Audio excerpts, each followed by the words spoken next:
आप दोनों का बहुत बहुत स्वागत है, नेहा और राकेश झा जी। नेहा जी, सबसे पहले तो आपका रुख करूंगी क्योंकि जिस तरह से मुख्यमंत्री मनोहर लाल की तरफ से बड़ी घाट नीति तैयार की गई है और बड़ा तोहफा जो है पूर्वांचलियों को दिया जा रहा है और कहीं ना कहीं इसका जो लिंक है वो आने वाले चुनावों से भी देखा जा रहा है, आप इस पर क्या रिएक्शन देंगी अपना? भारत देश में अलग अलग जाति और धर्म के जो लोग हैं वो प्राचीन परंपराएं, अपनी संस्कृति को बड़े ही हर्षोल्लास के साथ और पर्व के रूप में मनाते हैं और उसी का ही एक ये स्वरूप है छठ पूजा। छठ पूजा आज हरियाणा में 300 जगह पर मनाई गई। आप भी जानते हैं कि अगर 300 जगह इसका जो है प्रयोजन चल रहा है, इसका आयोजन चल रहा है, तो इसका ये मतलब है कि बहुत अधिक संख्या में हमारे प्रदेश में आज दूसरे प्रदेश से आए पूर्वांचली जो है वो हरियाणा के विकास के लिए काम करते हुए आए, यहाँ कारोबार करने, मेहनत करने के लिए, मेहनत मजदूरी करने के लिए आए थे। लेकिन उनको हरियाणा का परिवेश इतना पसंद आया और यहाँ उन्हें भरपेट भोजन और अपने घर परिवार को संभालने के लिए इतनी व्यवस्थाएं मिली, कारोबार मिला और वो यहीं के होकर रह गए। और आज 12 से 15 लाख लोग जो है वो आज हरियाणा वासी बन चुके हैं। तो ऐसे पूर्वांचलियों का ये जो आयोजन छठ पूजा रहा, जो उनके लिए एक ऐतिहासिक और धार्मिक बहुत महत्वपूर्ण पर्व है उनके लिए, और ऐसे पर्व पर अब देखिए हरियाणा में ऐसी पहली बार झलक देखने को मिली कि पूर्वांचलियों के किसी भी धार्मिक आयोजन में या किसी भी ऐतिहासिक आयोजन में आज पहली बार हरियाणा के मुख्यमंत्री ने भाग लिया हो। आज से पहले किसी भी मुख्यमंत्री ने उनके किसी भी आयोजन में भाग नहीं लिया। तो आज प्रदेश के विकास में जब उनका एक साथ हो सकता है हरियाणियों के साथ, हरियाणवी बनकर, तो क्यों ना आज उनको इतनी महत्व देनी हमारे लिए एक बहुत अच्छी बात रही कि भाजपा की सरकार होते हुए भाजपा के मुख्यमंत्री ने, हरियाणा के मुख्यमंत्री ने उनको एक धन्यवाद स्वरूप में आज उनको एक अहमियत देते हुए उनके इस आयोजन में भाग लिया। और आज उनकी महत्व को देखते हुए उनके लिए बहुत सारी सौगात लेकर आए, चाहे वो छठ पूजन के लिए आयोजन करने के लिए जो घाट है उनकी व्यवस्था करनी हो। और आप भी जानते हैं कि छठ पूजा में सूर्य देव की पूजा होती है। तो हमारे लिए ये एक बहुत अच्छी बात है कि इस ऐतिहासिक भूमि पर, हरि की भूमि पर, श्री कृष्ण की भूमि पर, गीता की भूमि पर आज जो है वो एक सूर्य मंदिर बनाने के लिए माननीय मुख्यमंत्री जी ने ये एक आह्वान लिया और उसके लिए सरकार की तरफ से योगदान भी लिया।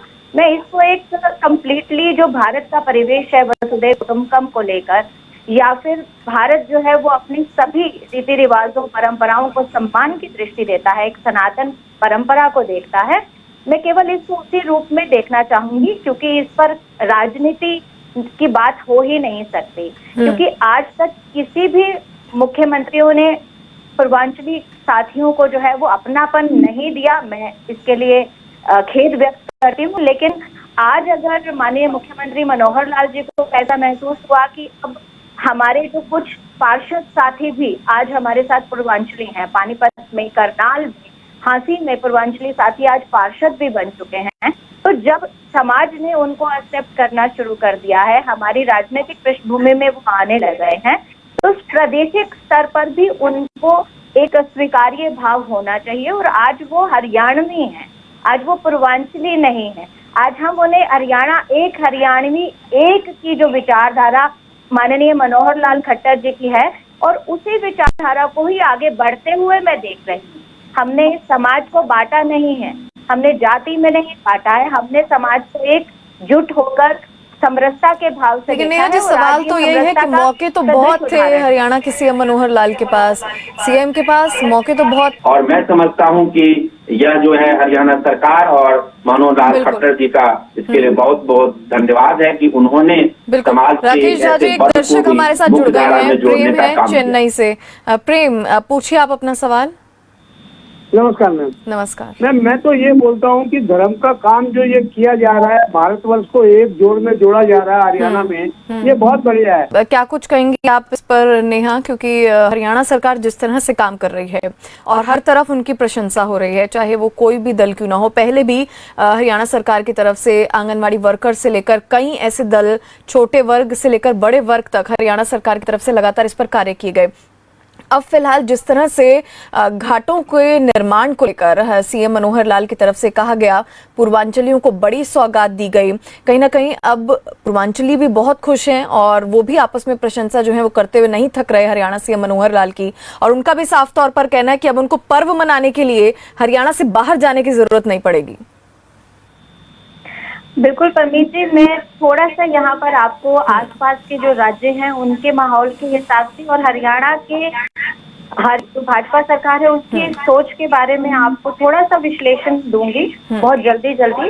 देखिए, पंजाब में मुझे काम करने का मौका मिला। मैं पंजाब गई तो वहाँ के परिवेश को मैंने देखा।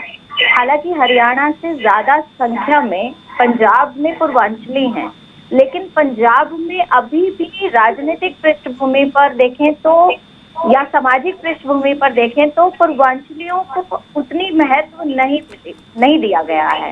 उनको अभी भी एक दोयम दर्जे का जो है नागरिक समझा जाता है या फिर उनको थोड़ा सा लीक से हटकर रखा जाता है, उनको मेन स्ट्रीम में शामिल नहीं किया जाता। और मेरे हिसाब से राकेश जी भी शायद इस बात से सहमत होंगे, इसलिए वो मेरी साथ हामी भर रहे हैं। मैंने लगभग 4 महीने वहां रहकर काम किया।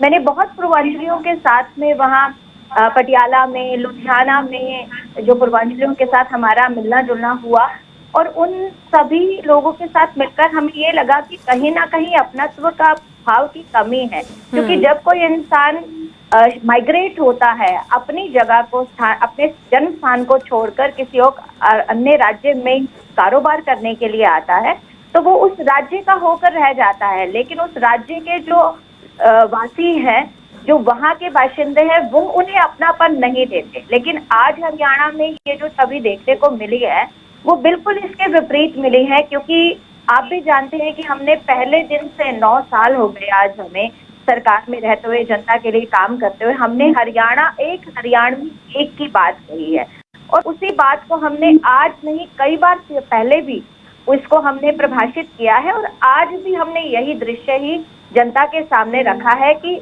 हरियाणा के विकास के लिए जो व्यक्ति काम करेगा हमारे लिए वो एक है, हरियाणवी है। हम उसे कभी भी मेन स्ट्रीम से बाहर नहीं रखेंगे। दूसरी बात, अगर हम देखें कि आज मनोहर लाल जी ने जो घोषणाएं की हैं, चाहे वो घाट बनाने की बात हो, मंदिर बनाने की बात हो और यहाँ तक कि 1000 कॉलोनीज को जो पक्का किया गया है, उन कॉलोनीज में भी कहीं ना कहीं पूर्वांचलियों को ही बेनिफिट मिला है। कुछ पूर्वांचली उन कॉलोनीज में भी थे और 2000 करोड़ रुपए उन कॉलोनीज में जो बुनियादी ढांचे हैं उसके विकास के लिए भी माननीय मुख्यमंत्री जी ने पीछे घोषणा की थी, उसका अनाउंसमेंट किया था। तो वो भी कहीं ना कहीं पूर्वांचलियों को उनका लाभ मिलेगा। तो आज अगर हरियाणा में हर व्यक्ति के बारे में सोचा जा रहा है, बिना जात पात के, बिना धर्म के सोचकर, तो आज आने वाला जो समय है हरियाणा का, वो भी हरियाणा एक, हरियाणवी एक पर ही रहेगा। यहाँ जाति पाति की राजनीति नहीं चलेगी।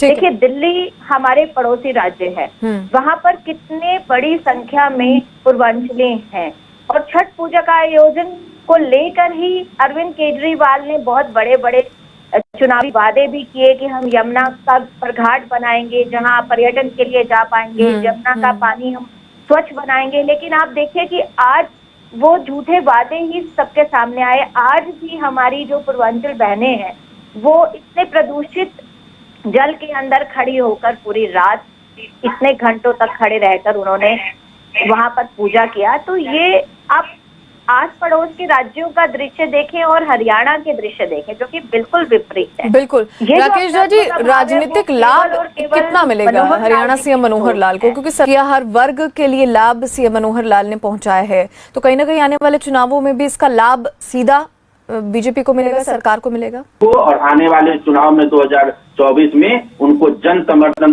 अपार जन समर्थन मिलेगा, उसमें कोई दो राय नहीं है। और ये सभी पार्टियों का अपना अलग अलग स्ट्रेटजी और स्टैंड होता है, इसमें इसको हम मान सकते हैं, इसमें कोई परहेज नहीं है। लेकिन नेहा जी, विपक्ष की तो चुनौती डबल हो गई ना, क्योंकि काम बीजेपी की तरफ से किए जा रहे हैं, सरकार लगातार काम कर रही है। विपक्ष तो सोच में पड़ जाएगा कि आने वाले चुनावों में उसको मुद्दे क्या दें और किस तरह से सरकार को घेरे, वो तो मुद्दाहीन हो गई। INLD के जो मुख्य नेता हैं अभय सिंह चौटाला जी, उन्होंने एक बहुत ही अजीब सा बयान मीडिया में दिया कि आज प्रदेश में मुट्ठी भर लोग जो हैं वो प्रदेश को खाए जा रहे हैं। और आपके चैनल के माध्यम से एक डिबेट होती थी जिसमें मैंने उनके प्रवक्ता से ये बात पूछी थी कि आपको पब्लिकली ये बात बोलनी पड़ेगी कि ये मुट्ठी भर लोग कौन है। इस मुट्ठी भर लोग में तो पूर्वांचली भी आते हैं। इस मुट्ठी भर लोग में तो बहुत से जातियों के, मैं माफी चाहूंगी, मैं पूर्वांचलियों को टारगेट नहीं कर रही हूँ, लेकिन मेरे आज की डिबेट का विषय है इसलिए मुझे बोलना पड़ गया। लेकिन ये मुट्ठी भर लोगों से क्या अभिप्राय है, चाहे वो मुट्ठी भर लोग ही हो, लेकिन क्या हरियाणा प्रदेश के विकास के लिए, हरियाणा प्रदेश के उत्थान के लिए वो लोग काम नहीं कर रहे? क्या वो हरियाणा के वासी नहीं है? क्या उनको हरियाणा की सरकार में अपना योगदान देना नहीं चाहिए क्योंकि वो मुट्ठी भर है? ये बहुत से बयान विपक्ष के लोग देते हैं। कांग्रेस के बहुत बड़े बड़े नेता जब सत्ता से बाहर हो गए तो वो अपने समाज की जो सभाएं थी उन सभाओं में ओपनली अपने भाषणों में ये बात बोलते हैं कि हम समाज के पहले हैं और बाद में हम हरियाणा के बारे में सोचेंगे, पहले हम समाज के बारे में सोचेंगे।